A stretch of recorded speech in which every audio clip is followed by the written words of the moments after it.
तो पिछले जावा ट्यूटोरियल्स में गाइज हमने कर लिया था कि कैसे आप कंस्ट्रक्टर को इनहेरिटेंस में यूज़ कर सकते हो और कैसे इनहेरिटेंस में कंस्ट्रक्टर जो है वर्क करता है, ये हमने सीख लिया था। अगर आपको नहीं पता कि कैसे करता है तो आप हमारी पिछली वीडियोस में जाकर देख सकते हो। प्लेलिस्ट का लिंक डिस्क्रिप्शन में आपको अवेलेबल मिल जाएगा। तो गाइज आज का जो टॉपिक है वो है हमारा दिस एंड सुपर कीवर्ड के बारे में। तो सबसे पहले मैं बना लेता हूँ अपनी फाइल यहाँ पर डी, और हमारा यहाँ पर मैं लिखता हूँ अंडरस्कोर, यहाँ पर 27 नंबर वाला ट्यूटोरियल है ये, और इसके अंदर हम करने वाले दिस यहाँ पर एंड सुपर के बारे में, सुपर डॉट जावा। ठीक है, तो यहाँ पर अपनी जो क्लास है वो बन चुकी है। अब इसके अंदर मैं फटाफट से बना लेता हूँ यहाँ पर मेन मेथड, और मेन मेथड हमारा जो है तैयार हो चुका है। ठीक है, तो अब चलते हैं नोट्स की तरफ। सबसे पहले देखते हैं कि दिस एंड सुपर कीवर्ड है क्या, फिर उसकी रियल टाइम में यहाँ पर प्रैक्टिस करेंगे। ठीक है, तो यहाँ पर मैं आ चुका हूँ कंस्ट्रक्टर इन इनहेरिटेंस। मैंने आपको पिछली वीडियो के अंदर बता दिया था। ठीक है, इसके अंदर मैंने एक चीज बताई थी आपको कि सुपर कीवर्ड आप कहाँ पर यूज करोगे, जब आप पेरेंट क्लास का कंस्ट्रक्टर कॉल कर रहे हो तो।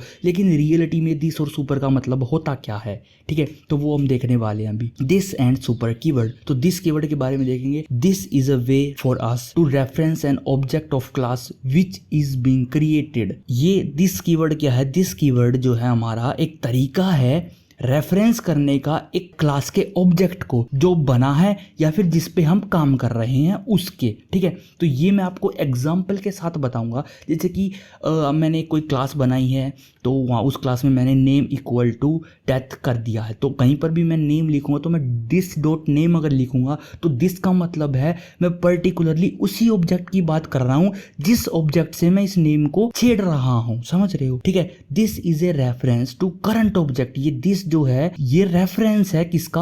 ऑब्जेक्ट का, जिस ऑब्जेक्ट से मैं भी काम कर रहा हूं। ठीक है, तो उसका एग्जांपल मैं आपको गाइस कोड में दूंगा। तो अभी सुपर कीवर्ड के बारे में देखते हैं। A reference variable used to refer immediate parent class object. ठीक है, इसका मतलब है जस्ट ऊपर वाली क्लास। ऊपर का मतलब है जो आपकी जो क्लास आपने यहाँ पर बना रखी है, अगर वो किसी पर इनहेरिटेड है, मतलब वो अगर किसी से इनहेरिटेड है तो जिस क्लास से वो इनहेरिटेड है उसको आप सुपर क्लास कहोगे। तो अगर उसके आपको मेथड को रन करना हुआ, अगर आपको उसके कंस्ट्रक्टर को रन करना हुआ तो आप वहाँ पर सुपर कीवर्ड का यूज करोगे। Can be used to invoke parent class methods या फिर कंस्ट्रक्टर, और हम उसको वेरिएबल्स को एक्सेस करने के लिए भी यहाँ पर यूज कर सकते हैं। Can be used to refer immediate parent class instance variable. ठीक है, तो ये सुपर कीवर्ड आप समझ गए। सुपर कीवर्ड मतलब कि पेरेंट क्लास को हम एक्सेस कर रहे हैं। दिस मतलब जिस ऑब्जेक्ट पे काम कर रहे हैं ना, ये दिस उसको हमारा रेफर करता है। ठीक है, अगर हमने जैसे कि एक obj1 बनाया और obj1 को ये दिस रेफर करेगा, जो भी हम ऑब्जेक्ट पे काम कर रहे होंगे ये दिस उसी पे ऑटोमेटिकली रेफर करेगा। ठीक है, तो चलिए इनको एक बार रियलिटी में कोड में एग्जाम्पल के थ्रू देखते हैं। तो यहाँ पर मैं आ चुका हूँ। सबसे पहले मैं एक दो क्लास बनाता हूँ यहाँ पर। जैसे कि एक क्लास बनाता हूँ मैं यहाँ पर A1 नाम से। ठीक है, A1 नाम से मैंने एक क्लास बना दी है जिसके अंदर मैंने कुछ इंटीजर ले लिया है ID के नाम से, और यहाँ पर मैं एक और इंटीजर ले रहा हूँ, मतलब कि ना फिर यहाँ पर मैं एक स्ट्रिंग ले रहा हूँ और इसके अंदर मैं नेम डाल रहा हूँ। ठीक है, एक A1 नाम की क्लास है और इसका मैं कंस्ट्रक्टर भी बनाऊंगा। कंस्ट्रक्टर बनाने से पहले मैं क्या करता हूँ, इसको प्राइवेट कर देता हूँ। यहाँ पर क्या कर देता हूँ, प्राइवेट, ताकि इनको कोई बाहर से एक्सेस ना कर सके। ठीक है, मैंने इनको प्राइवेट कर दिया यहाँ पर। अब मैं क्या करूँगा, अब मैं एक A1 मतलब कि एक कंस्ट्रक्टर बनाऊंगा A1 का, और उसके अंदर मैं एक तो इंटीजर पास करूँगा जो कि एक होगी ID, और एक करूँगा स्ट्रिंग पास, मतलब कि एक स्ट्रिंग पास करवाऊँगा जो कि होगा एक नेम। ठीक है, और उसके अंदर मैं क्या करूँगा, यहाँ पर मैं लिख दूँगा ID इक्वल टू ID, और यहाँ पर मैं लिख दूँगा नेम इक्वल टू नेम। ठीक है, तो यहाँ पर मैंने ये कर दिया। तो इसका मतलब हुआ क्या, ID इक्वल टू ID। ये जो हमारा कंपाइलर है ना जावा का, ये कंफ्यूज हो जाएगा, ये क्या कर दिया भाई, ID इक्वल टू ID का मतलब ये क्या हो गया। ठीक है, तो ये इस ID को तो एक्सेस करेगा ही नहीं, ये इसी ID के इक्वल ये वाली ID रख देगा, और यहाँ पर कुछ नहीं होगा। यहाँ पर ये इन IDs में चेंज ही नहीं आएगा, इसकी वैल्यू 0 होगी और इसकी नल ही रहेगी। अगर आपको यकीन नहीं होता ना, मैं यहाँ पर आपको ना ऑब्जेक्ट बना के दिखा देता हूँ। मतलब कि एक मैं यहाँ पर एक फंक्शन बनाता हूँ, यहाँ पर पब्लिक सिंपल मैं एक वर्ड फंक्शन बनाता हूँ जो कि प्रिंट करवाएगा, प्रिंट नाम का एक फंक्शन, जो कि मैं इसके अंदर देता हूँ मैं साउट, और साउट के अंदर मैं लिख देता हूँ यहाँ पर नेम, और नेम के बाद यहाँ पर मैं नेम प्लस करके नेम डाल देता हूँ, और उसके बाद मैं एक प्लस करता हूँ और यहाँ पर न्यू लाइन कैरेक्टर डालता हूँ। न्यू लाइन कैरेक्टर के बाद मैं यहाँ पर डालता हूँ आईडी और यहाँ पर मैं एक आईडी भी डाल देता हूँ। ठीक है, अगर मैं इसको यहाँ पर रन करवाऊंगा ना ऑब्जेक्ट बनाने के बाद, जैसे मैं अगर एक A1 का ऑब्जेक्ट बनाता हूँ यहाँ पर एक A नाम का, तो उसके अंदर अगर मैं न्यू ले A1 को यहाँ पर मैं इंटीजर दूँ, इंटीजर में मैंने दे दिया मान लो 4 दे दिया यहाँ पर, और मैं नेम में अगर दूँ यहाँ पर डेथ दे दिया, मान लो डेथ दे दिया। ठीक है, तो यहाँ पर मैं अगर इसको रन करता हूँ ना तो ये रन होगा लेकिन एरर शो नहीं करेगा, लेकिन हमारा जो आउटपुट है वो गलत आएगा। ठीक है, अगर मैं यहाँ पर a डॉट प्रिंट करता हूँ ना, प्रिंट मेथड मतलब कि इसकी डिटेल प्रिंट करने के लिए, तो मैं यहाँ पर रन करने के बाद हमारा जो आंसर आएगा वो आएगा 0 और नल। ठीक है, यहाँ पर नेम आ गया हमारा नल, आईडी आ गया 0, लेकिन हमने तो 4 भेजा है, ये आईडी के अंदर क्यों नहीं गई। ठीक है, हमने नेम भेजा है डेथ, तो ये नेम के अंदर क्यों नहीं गया। अगर मैं इसको यहाँ पर नेम की जगह n कर दूँ, ठीक है, यहाँ पर इसको कंफ्यूज ना करवाऊँ। ठीक है, कंफ्यूज का मतलब है ऊपर भी यही नाम और नीचे भी यही नाम, तो यहाँ पर इसको कंफ्यूज ना करवाऊँ और यहाँ पर मैं ये कर दूँ, तो जो हमारा काम है वो हो जाएगा। तब हमारा जो आंसर है वो यहाँ पर आ जाएगा। देखो नेम डेथ आईडी हमारी 4 है। ठीक है, लेकिन अगर मान लो मेरे को यहाँ पर आईडी ही लिखवाना है, कुछ कंपलसरी है, मेरे को यहाँ पर नेम ही लिखवाना मान के चलो। ठीक है, तो यहाँ पर मैं नेम ही लिखूंगा और यहाँ पर मैं आईडी ही लिखूंगा और यहाँ पर मैं नेम ही लिखूंगा। ठीक है, तो इसका सॉल्यूशन आप दिस कीवर्ड के थ्रू कर सकते हो। तो जहां पर भी आपको दिस लिख दोगे ना, दिस, तो दिस का मतलब है जिस ऑब्जेक्ट से आप कॉल कर रहे हो ना इसको ऑटोमेटिकली, तो यहां पर जब आप कंस्ट्रक्टर बना रहे हो, मतलब जब आप ऑब्जेक्ट बना रहे हो ए नाम का, तो जो रेफरेंस आई है ना ए के अंदर, वो ऑटोमेटिकली दिस को रेफर हो जाएगी। ये दिस कीवर्ड एज अ ए काम करेगा। यहाँ पर दिस कीवर्ड एज अ ए काम करेगा। आप मान के चलो यहाँ पर मैं दिस की जगह ए लिख रहा हूँ, तो समझ जाओ ए डॉट आई डी, मतलब कि इस ए की आईडी में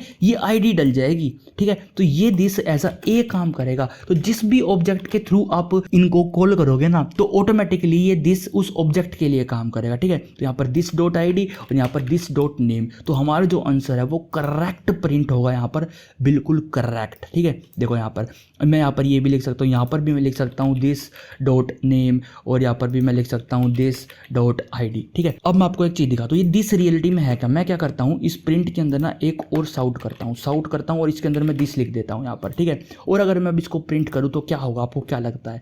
तो यहाँ पर मैं इसको प्रिंट कर रहा हूँ, तो देखो यहाँ पर क्या हुआ है, ये देखो A1 यहाँ पर आपको दिख रहा है A1 2CB84DE। इसका मतलब है एक ऑब्जेक्ट क्रिएट हुआ है A1 क्लास का एक ऑब्जेक्ट क्रिएट हुआ है। @ का मतलब है इस एड्रेस पर, ये एड्रेस है, मतलब कि ये हमारी मेमोरी में ये एड्रेस है, इस एड्रेस पर A1 क्लास का ये ऑब्जेक्ट है। इसको नहीं पता इस ऑब्जेक्ट का नाम क्या है, हम तो इसको ए से कॉल कर रहे हैं, लेकिन रियलिटी में ये इस एड्रेस पर है। ठीक है, तो दिस के अंदर ये पूरा सेव होता है और ए के अंदर भी ये पूरा है। अगर मैं यहाँ पर आपको प्रिंट करवाऊँ, साउट करवाऊँ ए को, ठीक है, अगर मैं यहाँ पर आपको ए को प्रिंट कराऊँ तो देखो ये दोनों सेम आएंगे यहाँ पर। ठीक है, तो देखो ये दोनों हमारे सेम आए हैं, तो समझ रहे हो दिस का मतलब ये इसी ऑब्जेक्ट को रेफर कर रहा है जो हमने यहाँ पर बनाया है, तो इसलिए हमारा यहाँ पर काम आसान हो जाता है। अगर मान लो कोई प्राइवेट मेथड हो और उसके अंदर आप ऐसा, जैसे कि अगर कोई भी मेथड मान लो, अगर मैं ऐसे ही कुछ ही बना रहा हूँ, एक फन नाम का एक मैंने मेथड बना लिया और उसके अंदर आपको इसी ऑब्जेक्ट का आपको कुछ भेजना हो, आपको ये ऑब्जेक्ट भेजना हो, तो एज अ दिस भी आप यहाँ पर भेज सकते हो। ठीक है, जैसे मान लो ये जो फन नाम का फंक्शन है, ये एक A1 नाम का, मतलब A1 क्लास का ऑब्जेक्ट यहाँ पर लेगा। A1 यहाँ पर मैं R लिख देता हूँ और कोमा लगाता हूँ और इसके अंदर मैं कोमा नहीं, मैं इसके अंदर क्या करता हूँ, यहाँ पर मैं इसको साउट कर देता हूँ। ठीक है, साउट किसको, R को साउट कर दे। तो अगर मेरे को यहाँ पर A1 मतलब यहाँ पर मेरे को ऑब्जेक्ट भेजना है, यहाँ पर इस फंक्शन में मेरे को ऑब्जेक्ट भेजना है और ये प्राइवेट फंक्शन है और मेरे को कौन सा ऑब्जेक्ट भेजना है इसके अंदर, मेरे को इसके अंदर यही वाला ऑब्जेक्ट भेजना है जिस ऑब्जेक्ट के थ्रू मैं प्रिंट को रन करवा रहा हूँ। इस प्रिंट को मैं किस ऑब्जेक्ट के थ्रू रन करवा रहा हूँ, ए ऑब्जेक्ट के थ्रू। तो जब आप रन करवाओगे प्रिंट को, तो सिंपल सी बात है, यहाँ पर एज प्रिंट कौन रन करवा रहा है, ए, तो यहाँ पर दिस जो वर्ड है वो ए को रेफर करेगा। ठीक है, जो भी ऑब्जेक्ट किसी क्लास के फंक्शन को एक्सेस करने की कोशिश करता है, मेथड को एक्सेस करने की कोशिश करता है, तो उसमें उस फंक्शन में जो दिस कीवर्ड है वो रेफर हो जाता है उस ऑब्जेक्ट को। यहाँ पर मैंने आपको एग्जांपल दे रहा हूँ। ठीक है, तो एग्जांपल तो मैंने दे दिया। यहाँ पर मैं फन फंक्शन को कॉल करवाऊंगा और इसके अंदर मेरे को यही ऑब्जेक्ट भेजना, तो मैं इसके अंदर दिस भेज दूंगा। तो मैंने इसके अंदर दिस भेज दिया, टी छोटा रखना। ठीक है, यहाँ पर मैं सेमीकोलन लगाऊंगा और मैं इसको अगर रन करूंगा तो ये दिस इसके अंदर जाएगा और दिस का एड्रेस यहाँ पर प्रिंट हो जाएगा। ये देखो यहाँ पर एड्रेस जो है दोनों का सेम है, ये आपको समझ आ ही गया होगा। जैसे एक हमने वेरिएबल लिया था और उसके अंदर मैंने क्या किया है, एक ऑब्जेक्ट बना दिया है उसको A1 का, तो वो ऑब्जेक्ट बना है A1 का। इसको अगर आप प्रिंट करवाओगे ना डायरेक्ट, तो यहाँ पर लिखा आएगा पहले तो क्लास का नाम, किस क्लास का वो ऑब्जेक्ट है, फिर उसके बाद @ और कहाँ पर है वो, इस एड्रेस पर है, वो है इस एड्रेस पर मेमोरी में। तो यहाँ पर देखो, यहाँ पर एक तो प्रिंट वाले ने इसके अंदर फन दिस करके इसको प्रिंट करा है तो भी सेम आया है, और हमने ए को प्रिंट करा तो भी सेम आया। तो आप समझ गए होगे दिस क्या करता है, उसी ऑब्जेक्ट को रेफर करता है, उसी ऑब्जेक्ट का काम करता है जो ऑब्जेक्ट के थ्रू आप उन फंक्शंस को कॉल कर रहे हो। अगर मैं यहाँ पर एक और ऑब्जेक्ट बना लूँ, मान लो अगर मैं यहाँ पर इसकी कॉपी करूँ और एंटर करके एक बी नाम का ऑब्जेक्ट और बना लूँ मैं यहाँ पर, ठीक है। तो जो है यहाँ पर मैं इसको यहाँ पर अब कॉपी करता हूँ और यहाँ पर मैं पेस्ट कर देता हूँ बी को, ठीक है। अब जो है देखो दोनों का अलग अलग होगा, ठीक है। अब देखो मैं यहाँ पर रन करता हूँ तो यहाँ पर देखो ये हमारा पहले बना है एक ए ऑब्जेक्ट, ठीक है। यहाँ पर हमारा पहले बना है एक ए ऑब्जेक्ट। यहाँ पर देखो ये जो है ना, ये मैं एक काम करता हूँ, इसको मैं कट करके यहाँ ऊपर कर देता हूँ ताकि ये जो कंस्ट्रक्टर चलेगा ना, कंस्ट्रक्टर में मेरे को कंस्ट्रक्टर के बाद ये सब प्रिंट होगा, ठीक है। तो जैसे मैं इसको यहाँ पर रन करता हूँ तो यहाँ पर देखो मेरे ये प्रिंट हो चुके तीनों, ठीक है। तो तीनों, ये 3 नहीं है, मेरे को 4 होने थे, एक तो इसका होना था, एक इसका और एक इसका, ठीक है। तो ये 4 होने चाहिए थे, ये मेरे पास 3 क्यों आए इधर, ये शायद अच्छे से रन नहीं हुआ। मैं इसको डिलीट करके यहाँ पर इसको दोबारा से रन करता हूँ और अब यहाँ पर देखो ये अभी भी 3 आ रहे हैं मेरे पास। छोड़ो चलो इसको, यहाँ पर मैंने एक ए ऑब्जेक्ट बनाया था और फिर मैंने एक बी ऑब्जेक्ट बनाया, ठीक है। तो देखो यहाँ पर मैं आपको दिखाता हूँ, इसको थोड़ा सा ऊपर करता हूँ और अब मैं आपको दिखाता हूँ। यहाँ पर देखो ये है हमारा ए का एड्रेस, ठीक है, और ये है हमारा बी का एड्रेस, ठीक है। तो जब मैं ने ए का एड्रेस को प्रिंट करा अंदर बी बाहर बी, तो ए का एड्रेस सेम रहा, बी का सेम रहा। तो जब मैं इस प्रिंट को ए के थ्रू कॉल करता हूँ तो ये दिस के अंदर ऑटोमेटिकली, मतलब दिस जो है ऑटोमेटिकली ए को रेफर करता है, और यहाँ पर अगर मैं बी के थ्रू इसको कॉल करता हूँ तो ये दिस बी को रेफर करता है। तो समझ आ ही गया होगा आपको दिस का मतलब क्या है। दिस का मतलब वो ऑब्जेक्ट जिस ऑब्जेक्ट के थ्रू आप इस क्लास के मेंबर को एक्सेस कर रहे हो। तो ये है गाइस दिस। इससे अच्छी डेफिनेशन तो आपको यार कहीं नहीं मिलने वाली, पक्की बात है, ठीक है। और इस दिस को ही सेल्फ कहते हैं पाइथन के अंदर। ऐसे ही C++ में भी दिस पॉइंटर, ये जो दिस मैंने लिखा है उसमें भी आप दिस यूज़ कर सकते हो एज अ पॉइंटर, ठीक है। तो ये गाइस कुछ नहीं है, ये बस एक रेफरेंस होती है, ठीक है। ज़्यादा पागल होने की जरूरत नहीं होती इन टॉपिक्स में। दिस, यार ये दिस क्या आ गया यहाँ पर, ये तो हमको कन्फ्यूज़ कर रहा है। तो कितना आसान तरीके से मैंने आपको दिस के बारे में बता दिया, ठीक है। अब मान के चलो ये मैंने कुछ यहाँ पर आपको बताया था, ठीक है। अब मान के चलो मैं एक और क्लास बना रहा हूँ, ठीक है। एक क्लास मैंने बनाई यहाँ पर नीचे। अब आपको सुपर कीवर्ड के बारे में बताता हूँ। क्लास मैंने बनाई यहाँ पर B1, ठीक है। एक मैंने B1 नाम की क्लास बनाई जिसको मैंने यहाँ पर एक्सटेंड कर दिया, एक्सटेंड A1, ठीक है, एक्सटेंड A1। तो गाइस ये B1 क्लास मैंने एक्सटेंड कर दी है A1 से। A1 से एक्सटेंड करने के बाद मैं क्या करता हूँ, इस B1 क्लास का एक ऑब्जेक्ट बनाता हूँ यहाँ पर, ठीक है। यहाँ पर मैंने क्या करता हूँ, इसको कमेंट आउट करके मैं इसमें यहाँ पर एक B1 का ऑब्जेक्ट बनाता हूँ B1 के नाम से, B1 = न्यू, और यहाँ पर B1 में B1, ठीक है। तो ये B1 मैंने एक ऑब्जेक्ट बना लिया यहाँ पर, ठीक है। ये आप मान लेके चलो। अब मैं मान लो, देखो आपको पता ही है मैं B1 से ना उस प्रिंट को एक्सेस कर सकता हूँ, जो मैंने प्रिंट ए क्लास के अंदर बना रखा है ना, उसको मैं एक्सेस कर सकता हूँ यहाँ से, देखो, ठीक है। इस प्रिंट में मेरा B1 का एड्रेस भी प्रिंट हो जाएगा। तो सुपर का क्या यूज है यहाँ पर, मान लो कि एक मैंने यहाँ पर वेरिएबल एक अलग से बनाया है इंट पोप नाम का, ठीक है। पोप नाम का एक वेरिएबल है जिसकी वैल्यू है 45, ठीक है। और अगर मैं उसको बी में भी एक पोप नाम का वेरिएबल बनाऊं और जिसकी वैल्यू मैं 66 कर दूं, तो अगर मैं यहाँ पर मैं इसको इंट बनाता हूँ, इंट, ठीक है, जिसकी वैल्यू मैं यहाँ पर 66 कर देता हूँ। मान लो अगर मैं प्रिंट करूँ, देखो ये तो प्रिंट हो जाएगा, और मैंने उस पोप की वैल्यू 66 कर दी है। तो मैं भी क्या करूँगा, इसको मैं कमेंट आउट करता हूँ और मैं नीचे साउट करता हूँ B1.pop, ठीक है, B1.pop। यहाँ पर मैंने पोप को क्या किया, रन कर दिया। तो यहाँ पर हमारा 66 आंसर आ गया। अगर मैं चाहूँ कि मेरे को ये वाला पोप चाहिए, जो ये वाला पोप अपने ऊपर वाली क्लास की पोप वाली वैल्यू चाहिए मेरे को, तो वो मैं कैसे लूंगा। मान लो मेरे पास एक फंक्शन है गेट का, गेट पॉप, ठीक है, गेट पॉप नाम का एक फंक्शन है और मैं चाहता हूँ कि मेरे को ऊपर वाले पॉप की वैल्यू चाहिए। तो मैं यहाँ पर क्या करूँगा, ये एक वॉइड फंक्शन है, ठीक है, वॉइड मतलब ये कुछ भी रिटर्न नहीं करेगा और मैं इसके अंदर कर दूंगा क्या, pop equal to super dot pop, ठीक है। इसका मतलब है सुपर के पॉप को इस पॉप में यहाँ पर डाल दो। और अगर मैं यहाँ पर इस पॉप से पहले अगर मैं b1 का b1 डॉट गेट पॉप को अगर मैं यहाँ पर रन कर दूं मेथड को, और मैं अगर इसको रन करूं तो हमारे पास जो वैल्यू आएगी वो आएगी 45। वो कैसे आई यहाँ पर, ये आप कंफ्यूज तो हो गए होगे ये कैसे आई। तो देखो, इसको प्रिंट करने से पहले मैं एक काम करता हूँ, मैं इसको पहले तो यहाँ पर भी पेस्ट कर देता हूँ, ठीक है। अब मैं क्या करूँगा, इसको रन करूँगा तो पहले तो पॉप की वैल्यू थी 66 लेकिन फिर होगी 45। वो कैसे, हमने एक फंक्शन चलाया गेट पॉप, ठीक है, गेट पॉप मतलब पॉप को गेट करने का। उसने क्या किया, उसने इस पॉप वैल्यू को अपडेट कर दिया। वो कैसे किया, इसने लिखा पॉप, यहाँ पर मैं ये भी लिख सकता हूँ दिस डॉट पॉप। अब आगे से मैं गाइज यहाँ पर डायरेक्ट इन वेरिएबल्स को यूज नहीं करूंगा, मैं इसको दिस लगा के करूंगा। तो आप समझ जाओगे कि दिस मतलब कि मैं उसी ऑब्जेक्ट की बात कर रहा हूँ जिस ऑब्जेक्ट से मैं इनको कॉल करने वाला हूँ, ठीक है। तो दिस डॉट पॉप, यहाँ पर दिस के पॉप में मतलब कि सिर्फ इसी ऑब्जेक्ट के पॉप में हमारा डल गया सुपर डॉट पॉप। सुपर का मतलब, सुपर मतलब हम यहाँ पर A1 क्लास की बात करें, जिस क्लास से ये B1 क्लास एक्सटेंड हुई है, सुपर का मतलब हम उसकी बात कर रहे हैं, ठीक है। तो सुपर मतलब इस क्लास के किसी भी मेथड वेरिएबल को अगर आपको एक्सेस करना हो ना, जो प्राइवेट ना हो, उसी को एक्सेस कर सकते हो, पहली बात तो ये। और जो एक्सेस करना हो ना डायरेक्ट, तो आप सुपर कीवर्ड का यूज करके एक्सेस कर सकते हो। जैसे B1 क्लास के अंदर मेरे को अगर A1 क्लास का किसी मेथड का किसी वेरिएबल का अगर यूज करना है तो मैं सुपर कीवर्ड का यूज करूंगा, सुपर लिखूंगा, उसके बाद डॉट लिखूंगा, डॉट ऑपरेटर, उसके बाद जो मेथड है जैसे पॉप है, अगर मैं इसी के अंदर अगर मैं प्रिंट मेथड है जो सुपर वाला, जो सुपर का प्रिंट मेथड है ये वाला प्रिंट, अगर मैं इसको यहाँ से कॉपी करूँ और इसके अंदर मैं यहाँ पर इस प्रिंट को यहाँ पर भी डाल दूँ, ठीक है, इस प्रिंट को मैं यहाँ पर भी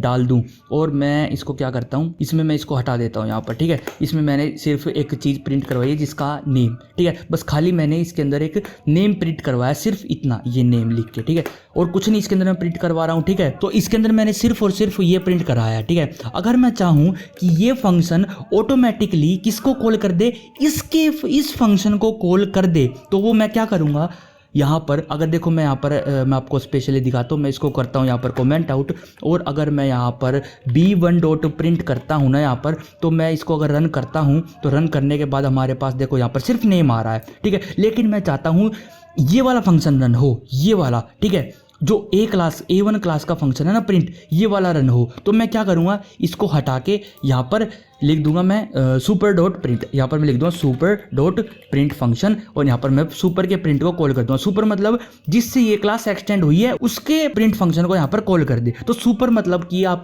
ये समझ लो कि आप A1 क्लास के इस फंक्शन को कॉल कर रहे हो, ये आप मान के चलो, ठीक है। लेकिन डायरेक्ट आप A1 नहीं लिख सकते, तो आपको सुपर लिखना पड़ेगा। तो ये कीवर्ड है आपका सुपर, आपका ये सुपर ऐसे काम करेगा, ठीक है। जैसे मैं इसको अब रन करता हूँ, अब देखो यहाँ पर हमारे पास यहाँ पर ये आ चुका है, देखो नेम आईडी हमारे पास, एक सेकंड, ये बहुत छोटा कर रखा मैंने आउटपुट, तो यहाँ पर देखो ये नेम और आईडी हमारे पास आ चुका है। सॉरी गाइज, मैं इस आउटपुट को थोड़ा सा ना इसका जो टेक्स्ट है वो मैं थोड़ा बड़ा करूँगा, और मैंने इस वीडियो में इसको बहुत ज़्यादा छोटा करके आपको आउटपुट दिखाया है, तो मेरे को ध्यान नहीं था, सॉरी।